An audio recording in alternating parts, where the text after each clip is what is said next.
Hello, hello, chemistry. This is the third video in predicting products, and we're going to be looking at going straight from reactants to products this time without actually making a list of all of the ions, the cations and the anions. We're going to be working on worksheet 7, which is in classroom. This is what worksheet 7 looks like from your view. Well, actually... Well, it looks something like this. This is the teacher view, or the edit mode. I am going to be, as usual, using a different version that is a little bigger and easier to see on the board. And we're going to start with number 1 here. So, I put my markers down there. Okay. So when you are going straight from reactants to products, I'm kind of lying. We're still going to do the reactant, or we're still going to write out the ions. We're just not going to write them out and then write them out again when we combine them. So what I'm going to do first is I'm going to underline the cations in blue for these two compounds, which would be sodium and lithium. And then the anions I'm going to underline in red, which hopefully you'll be able to tell the difference. So that'd be hydroxide and oxide. Can you see a difference between those and this? Yeah, you can tell. Okay. Well, most people can tell. So our two reds need to swap places, or our two blues need to swap places. So what I'm going to do, because I always keep the cations in the same spot, that has just, for me, that has always made the most sense. So I'm going to go over to the reactant side, and I'm going to just rewrite Na and Li.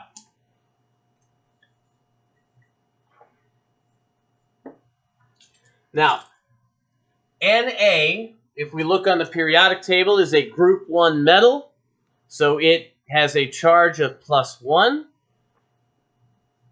So we can write the charge here.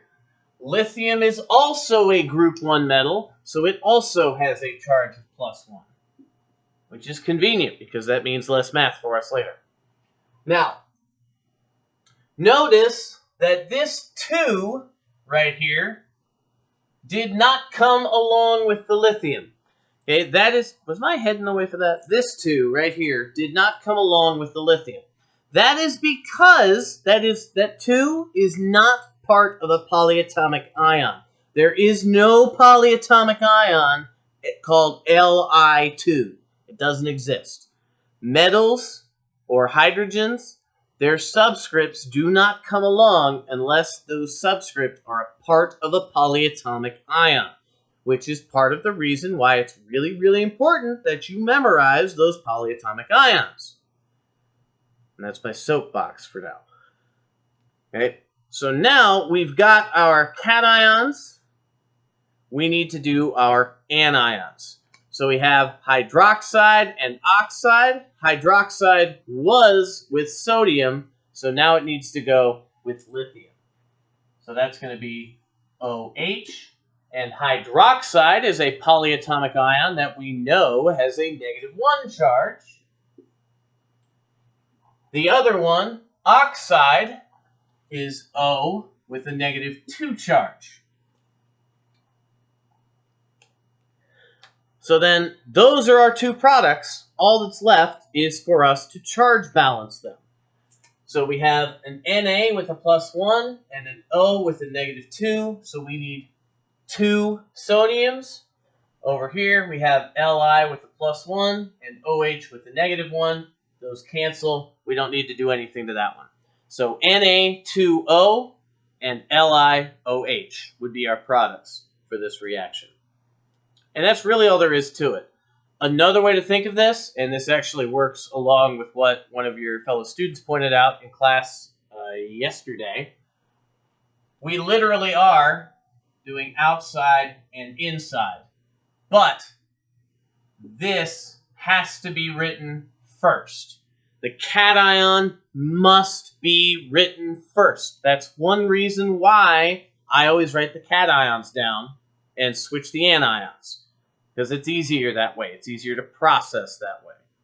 Now I'm going to do one more of these. There's 10 total. I'm going to do one more here in this video, and then it'll be a little more complicated, and then I'm going to kind of cut you guys loose. I will eventually get the key updated for this, but it will probably be a day or two because I want to work on grading after I record this.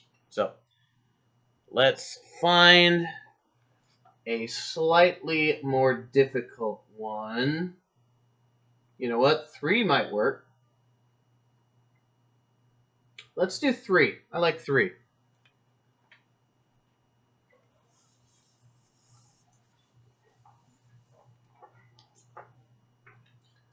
So again, our cation is going to be lithium on the first one and aluminum in the second. So I'm going to come over here and write lithium and aluminum.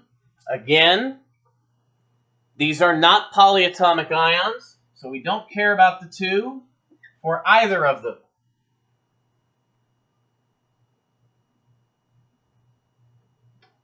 This actually wasn't a great pick, but I'll go ahead and finish it. And then our anions are SO4, which is a polyatomic ion called sulfate. So this 4 we do care about. And O is an ion called oxide, which is not a polyatomic, it's a monatomic. So we do not care about that 3. So the O needs to switch places with the SO4. So O comes here, and SO4 comes over here. This is a -2. This is a -2. This is a +1 because it's in group 1. This is a +3 because it's one of the 3 I told you had to memorize. Now for charge balancing, we have a +1 and a -2 again, so we're going to need 2 lithiums. And then over here, we have a +3 and a -2, so we are going to do our little shortcut trick. The 2 has to go here, the 3 has to go here, and we add parentheses.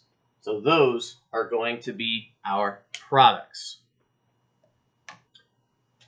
And I'm actually going to stop there because I feel like that one walked you through everything you needed. So that's where we're going to stop. That's the assignment for Wednesday, December 9th, at least this year. And from here, next video will be mixed, where you'll have to identify the reaction type before you predict the products, because single replacement works a little differently than does double replacement. And then combustion, obviously, everybody knows what the products are for combustion. So that's it for this video, and I will see you all back in class. Have a wonderful night.